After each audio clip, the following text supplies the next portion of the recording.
Why is Wellington so windy? And why do I care? This is the Great Barrier Way. It's this beautiful scenic walkway here. And as you can see, it's nice and flat and beautiful, but it's also really windy. It's one of my favorite running routes along Wellington, but I get pushed back and forth so much that I really dislike it when it's super windy. And that's partially what's inspiring me to make this video, because of how windy this particular section is here. When the certain winds are coming at you in this direction, it's really gross. But it's a beautiful walkway that goes all around the harbor, even all the way past Miramar, up the peninsula, and it travels all the way around, up the harbor and around Wellington. And somewhat connects up there to Lower Hutt. Now, if you keep going along the highway, and the entire way is really, really windy, especially this section. So I will explain why it is so windy. Wellington's media average wind speed is 25 kilometers per hour. That's crazy for an average speed. Winds over 40 kilometers per hour are fairly common as well.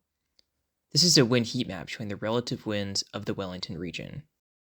They even have this art sculpture here in Evans Bay Marina called a cephrometer.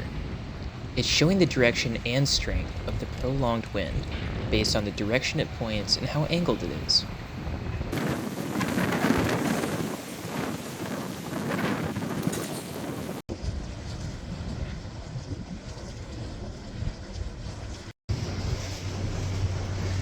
This is the Brooklyn wind turbine, and it's in this beautiful spot at the top of this huge hill.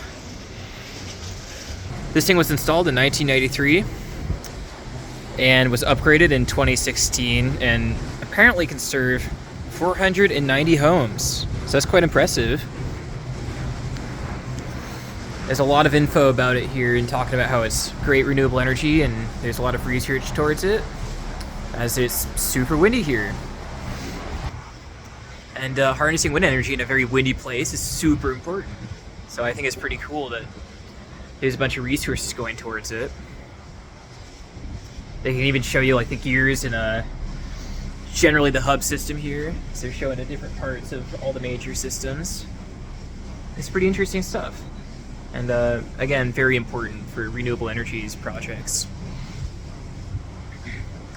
What makes this spot also very important, and not just the fact that there's a huge wind turbine, is that it's right around Hawks Hill. And Hawks Hill is where the highest recording gust wind ever was recorded in New Zealand, at about 248 kilometers per hour. And that's just over the range over there. So it was the highest recorded in the Wellington area, and I believe all of New Zealand, back in like the 1960, I want to say, or something like that, like way, way back. Hawks Hill is way over there. That was the highest recorded average, or not average, the highest gust kilometers per hour here in the Wellington region. And it's super, super close to our Brooklyn wind turbine right here. And even though it's very hilly here, as you can see, we're only about 200 meters up above sea level. And that's not that significant compared to some of the other mountains around here. So these hills here are not blocking the wind nearly as much as around the agriculture plains area, that in Terraria and other mountain ranges like that are much, much taller and actually have a windshield effect because of that. And those are way out there. Those are much, much taller mountains. And they actually have a significant effect on all the winds around the other regions, like in Masterton and other areas like that. But our hilliness around here really isn't enough to stop the huge northwesterly winds going through our Cook Strait. The other reason is because New Zealand is in the roaring 40s, which means we get these really strong northwesterly winds in the spring and summer, and pretty strong winds in the winter in a southerly direction. And these really strong winds are funneled through the Cook Strait, which is right here.